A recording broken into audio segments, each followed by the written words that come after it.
Joining us now is Emmanuel Rosner, Deutsche Bank auto analyst. A meltdown, not just a slowdown here, Emmanuel. Why and why are you so down on these EVs? Yeah, thanks for having me. I think the slowdown is in the EV adoption.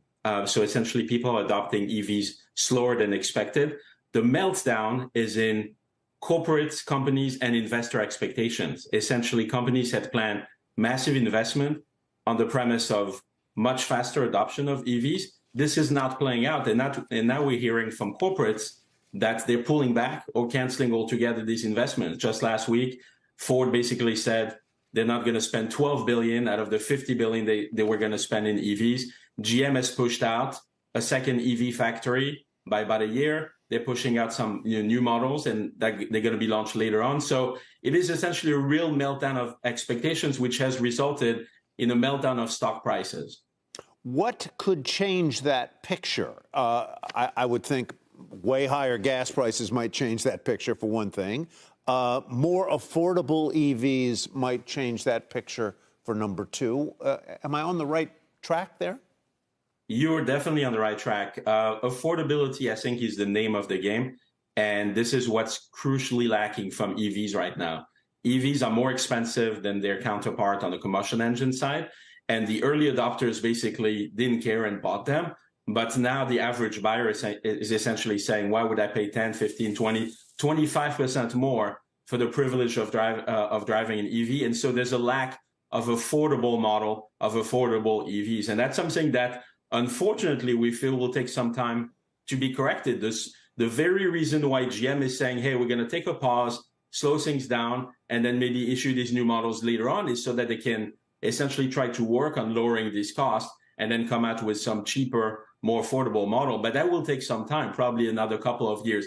Even Tesla, frankly, and you know we're long-term bullish on Tesla, but even Tesla is essentially struggling with affordability. They're lowering prices consistently, and they're really not going to have a more affordable model for another couple of years, probably at the earliest in 2025. They've really lowered the price on that. They've really lowered the price on the Model X, which was a high-price model.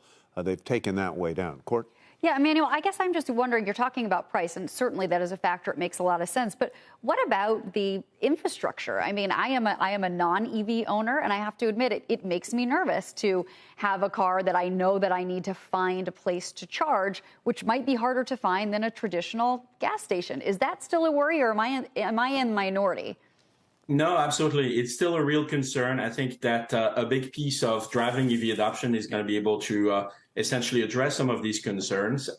Tesla has done a really good job at it. Obviously, the network of Tesla charger is very, very dense, and so you don't have to worry about it as much. It's even integrated as part of your drive in your GPS where you should stop and recharge. But for just about every other EV, the network hasn't been as dense, and range remains a real concern. In the end, what it boils down to, though, is will people sort of like take that step, make that bet when it also costs more money? And so all of it needs to be addressed. I think affordability is probably going to be the biggest lever. If I am interested in investing in the automobile sector broadly defined, am I wiser investing in a company that is sort of powertrain agnostic? In other words, that makes the seats, the side panels, I don't know, the gear shift knob, than the OEMs, the manufacturers? Absolutely. And that really is, our thesis here. It is incredibly difficult to make a bet now on the powertrain mix because it's really heading in the wrong direction, and it could be extremely costly. If you can identify some names that are powertrain agnostic, but that have good secular growth from an adoption curve for their technology, then you can really have some incredibly strong revenue and earnings growth almost regardless of the powertrain mix. One of the names we often speak about is Mobileye. Mobileye is essentially a pure play on autonomous driving. They don't really care whether that technology goes into an EV, whether it goes on a combustion engine. It's all about, will cars become more autonomous? This is a good example of what could work almost regardless of powertrain.